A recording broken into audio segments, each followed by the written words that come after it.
市长看中间这样请教一下，我们怎么看这一次的谈判结果？那这个总统提到说，接下来会继续谈，有可能税率越来越低，但是业界好像不是很满意。现在如果你看20%，这个因为前面有韩国跟日本都15%，所以我昨天讲，只要超过15%都叫利空。那现在就是说，今天这个20%，台湾如果你用这个毛利率或净利率来讲，这20%其实台湾到现在为止其实都还没有提出相对的条件哦，也就是说，日本的15%呢，它是相对投资美国5500亿，然后呢，包括它开放市场。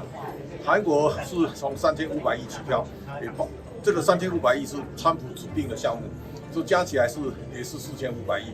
然后呢，韩国也是开放整个韩国的市场，包括汽车的关税。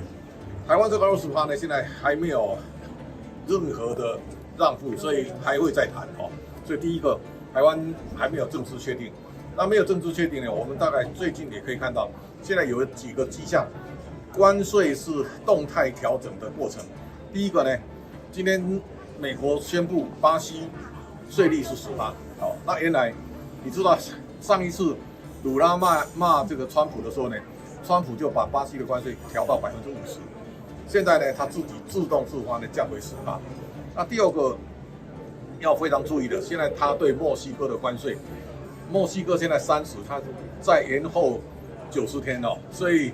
换句话说呢，我相信墨西哥跟加拿大会不断的跟美国谈判，最后关税会降得很低哦，所以这个也是一个变动的过程。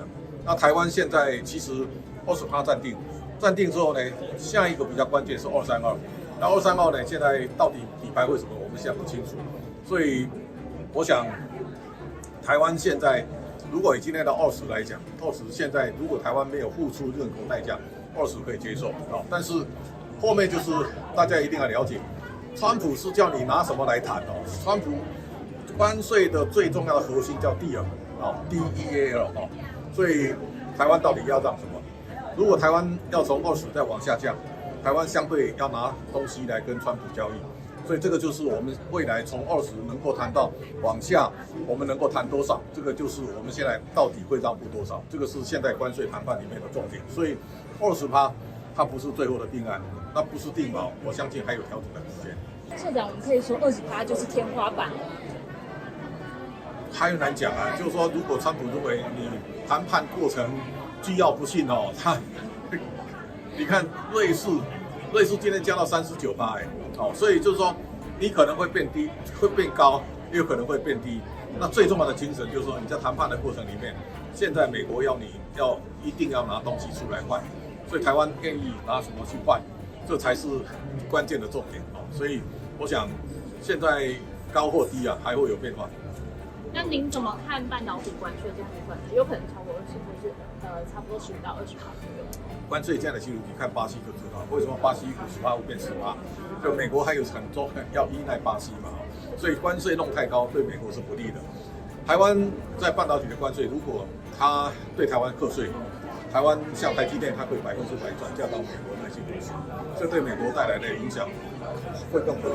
所以我想，现在就看美国自己怎么想。也就是说，现在台湾的半导体几率很高的溢价空间哦，所以而且它关税有十足的转嫁力，所以美国的关税高，台湾可以转嫁，其实对台湾影响不会那么大。所以现在再往下看，就是说现在我们根本不知道美国怎么谈，而且没有任何口风啊。谢谢，好不好？谢谢。好。